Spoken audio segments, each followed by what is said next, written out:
Salut! Je vous retrouve aujourd'hui pour une nouvelle vidéo concernant mon espèce de choc culturel inversé après mon retour en France. Ça fait maintenant 6 mois que je suis installée au Japon et pendant les vacances de Noël, j'ai eu l'occasion de rentrer en France pour voir ma famille pendant presque 3 semaines. C'était absolument génial, c'était un peu un marathon pour essayer de voir un peu tout le monde, mais ça fait vraiment du bien de se retrouver 3 semaines, avoir le temps de voir les gens qu'on aime, passer des super bons moments, surtout pendant les fêtes de Noël. Et pendant ces 3 semaines, j'ai aussi eu l'occasion de me rendre compte de grosses différences qu'il y a entre la France et le Japon. Bien sûr, c'est des choses dont j'avais l'habitude en France, il n'y avait rien de révolutionnaire, mais là, le fait de vivre ça après 6 mois à l'étranger, ça a été assez marrant. Première habitude que j'avais perdue, la technologie un peu partout ici et moins en France. Ça semble assez bête parce que, évidemment, il n'y a pas de la technologie partout. Et on était tellement habitués ici à ce que tout soit électronique, automatique, qu'il y a eu des petits moments...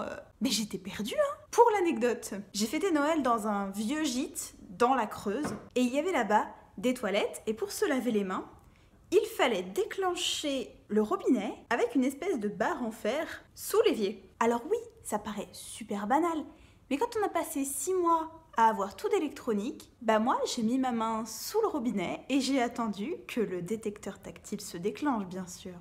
Ça a fait beaucoup rire ma famille quand je leur ai parlé de ça. Et ils ont raison, franchement je trouve ça assez ridicule après coup. Deuxième petit choc culturel, la différence dans les transports. Au Japon, le métro est ultra silencieux. Je vous assure, les gens ne téléphonent pas, n'écoutent pas de musique et ne se parlent pas.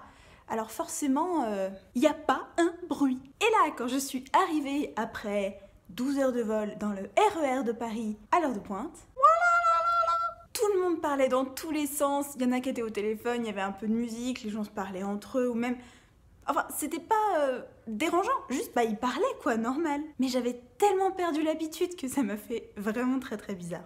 Troisième chose dans ce retour en France qui m'avait franchement beaucoup manqué, la nourriture française. Alors non seulement j'ai pu goûter à tous les petits plats que j'adorais, que je mangeais avant quand j'étais en France, et ma maman s'est également amusée à me faire un marathon culinaire pour que je puisse manger tout ce que je voulais sur les 3 semaines. Mais surtout, ce qui était fabuleux, c'était de faire les courses. En France, j'avais oublié, il y a des rayons entiers de fromage, de pain, de chocolat, enfin de nourriture française quoi, c'est normal. Mais quand ici, au Japon, vous avez plutôt des rayons entiers de sauce soja, de riz, ouais les gros clichés. Du coup de faire ses courses dans un magasin classique français, c'était une expérience. Par contre, ça nous a fait un petit peu rire quand on a vu le rayon cuisine orientale, étrangère, tout ça. Il y avait un tout petit rayon, alors que nous, c'est nos supermarchés en entier quoi. Quatrième chose, les Français communiquent entre eux. Dès qu'on est arrivé en France, on a pris un bus qui devait nous emmener au Mans où mon petit frère nous récupérait pour nous emmener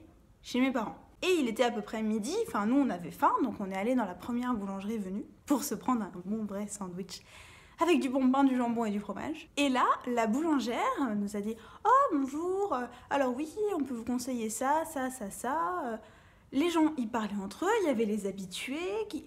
Oh là là! Ça nous fait super bizarre parce qu'au Japon, le service est tel que c'est très codifié. On dit bonjour, les commerçants ont des phrases à eux, ils vont jamais ah tiens, tapez la discute, salut, bonjour. Les seules fois où ça nous arrive un tout petit peu que les commerçants nous reconnaissent parce que on vient très régulièrement, ils vont faire un petit ah, c'est tout. Alors qu'ici, ça discute, ça prend le temps, ça fait une petite blague, ça rigole.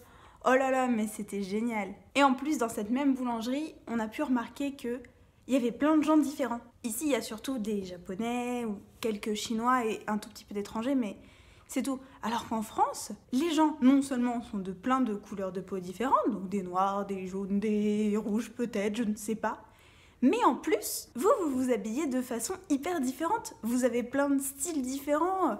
Il y en a, ils sortent, ils sont en jogging. Il y en a, elles mettent des super belles robes. Chacun a un style vestimentaire, alors qu'ici, c'est le cas aussi, mais c'est pas la même chose. Surtout dans le quartier où je vis, il y a beaucoup de gens en costard, en tailleur pour les femmes, où il va y avoir les cosplays ou des styles vraiment précis et colorés, mais c'est pas aussi diversifié que ce que j'ai pu trouver en France. Et dernière chose que j'ai vraiment beaucoup aimé dans le fait de revenir en France, c'est que je n'étais plus une étrangère. La France, quoi qu'on en dise, c'est mon pays. J'étais dans un pays où je comprenais tout ce qui était écrit partout. Les gens me parlaient normalement, ils me parlaient pas comme si j'étais étrangère, si j'allais pas comprendre ou machin. Ben non, c'était mon pays, j'avais une bonne tête de française. Ben c'était quand même beaucoup plus facile dans la vie quotidienne. Il n'y a pas à dire, j'adore ma vie au Japon. Pour plein de choses, c'est une expérience hyper enrichissante, on est heureux d'être là, mais on reste français. Alors dans un an, nous rentrons en France si tout va bien. Et en fait, j'avais peur il y a quelques temps de regretter le Japon, de regretter la sécurité, la beauté du pays, la politesse des gens. Et je me rends compte que le Japon est un pays magnifique, mais il faut pas oublier que la France aussi. Et c'est peut-être en partant hyper loin au Japon, comme je l'ai fait, que je vais pouvoir me rendre compte qu'en fait la France c'est aussi un pays génial sur plein de choses. J'espère que cette petite vidéo vous aura plu. Je vous retrouve la semaine prochaine pour une vidéo culinaire cette fois-ci. Passez une bonne semaine. Salut!